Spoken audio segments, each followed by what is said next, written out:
Welcome to Rudra properties. గుంటూరులో main రోడ్డుకి దగ్గరలో స్థలం కోసం చూస్తున్నారా? ఈ వీడియో మీకోసమే.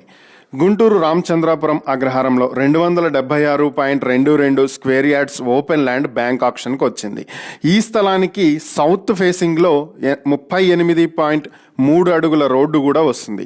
ఈ ప్రాపర్టీని మీ సొంతం చేసుకోవాలి అనుకుంటే బ్యాంక్ ఆక్షన్ చివరి తేదీ అయిన ఫిబ్రవరి 15, 2025 లోపు స్క్రీన్ మీద కనిపిస్తున్న మా ఫోన్ నెంబర్లకు కాల్ చేసి 38.3 లక్షలకు మీ సొంతం చేసుకోవచ్చు. లేదా ఇలాంటి ప్రాపర్టీలకు సంబంధించిన మరిన్ని వీడియోల కోసం మా ఛానల్ను వెంటనే సబ్స్క్రైబ్ చేసుకోండి.